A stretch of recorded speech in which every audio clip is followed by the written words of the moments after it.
Speaker, বাংলাদেশের 13 কোটি মানুষকে যারা পরিচালনা করবেন, আজকে তারাই এই মহান সংসদে বসে আছেন। আমি আপনার মাধ্যমে তাদের উদ্দেশ্যে কিছু কথা বলতে চাই। জবাবদিহিমূলক সরকার, কল্যাণমূলক সরকার ও সুস্থ প্রশাসন, এই বাক্যগুলি আমরা প্রায় শুনে থাকি। এই বাক্যগুলির অর্থ সরকার স্বৈরাচার নয়, বরং জনগণের কল্যাণে জনগণ নিকট দায়বদ্ধ সরকার, যা আব্রাহাম লিঙ্কনের ভাষায় by the people, for the people, of the people. বর্তমান পৃথিবীতে মূলত গণতান্ত্রিক দেশে এখন সরকারকে বিবেচনা করা হয়।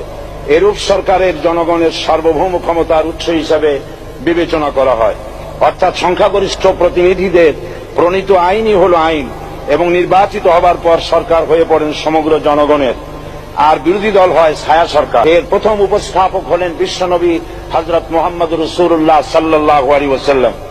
বর্তমান গণতান্ত্রিক ব্যবস্থাপনার সাথে ইসলামের মূল পার্থক্য হল সার্বভৌমত্বের ধারণা নিয়ে। ইসলামের দৃষ্টিতে সার্বভৌমত্বের মালিক জনগণ নয়, মালিক হলেন আল্লাহ রাব্বুল আলামিন। কিন্তু সরকার গঠন ও পরিচালনা জনগণের ইচ্ছার ভিত্তিতেই হতে হবে। জনগণের ইচ্ছার বিরুদ্ধে ক্ষমতায় থাকার অধিকার ইসলামের স্বীকৃত নয়।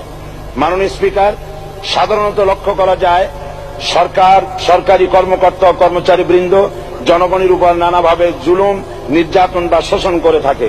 জনগণের খাদেম না হয়ে তারা হয়ে পড়েন জনগণের প্রভু।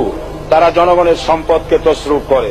এই অবস্থা থেকে মুক্ত করার জন্য রাসূল করিম সাল্লাল্লাহু আলাইহি ওয়াসাল্লাম সরকারি কর্মকর্তা ও কর্মচারীদের মধ্যে তীব্র দায়িত্ব অনুভূতি জাগ্রত করে তিনি বলেন, ঘুষ দাতা ও গৃহীতা উভয় জাহান্নামী।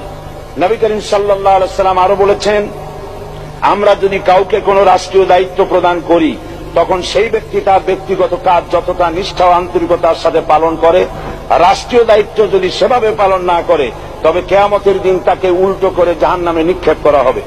রাষ্ট্রীয় সম্পদ তসরুপের ব্যাপারে কঠোর হুঁশিয়ারি উচ্চারণ করে বিশ্বনবী মুহাম্মদ রাসূলুল্লাহ সাল্লাল্লাহু আলাইহি ওয়াসাল্লাম বলেছেন, রাষ্ট্রীয় দায়িত্ব পালনকারী কেউ যদি এক টুকরা সুতা বা তার চেয়েও ক্ষুদ্র কোনো জিনিস খেয়ানত করে, তবে কিয়ামতের দিন খেয়ানতের বোঝা মাথায় করে তাকে উঠতে হবে। মাননীয় স্পিকার, আল্লাহ রসুল যে সরকার ব্যবস্থা প্রতিষ্ঠা করেছিলেন তা সত্যিকার অর্থে ছিল জনকল্যাণমূলক সরকার। তার সরকারে দায়িত্ব পালনকারী ব্যক্তিবর্গের মধ্যে চরম দায়িত্ব অনুভূতি জাগ্রত করে দেওয়া হয়েছিল। এটা সম্ভব হয়েছিল কেবলমাত্র আখিরাতের তীব্র বিশ্বাস ও মহান আল্লাহ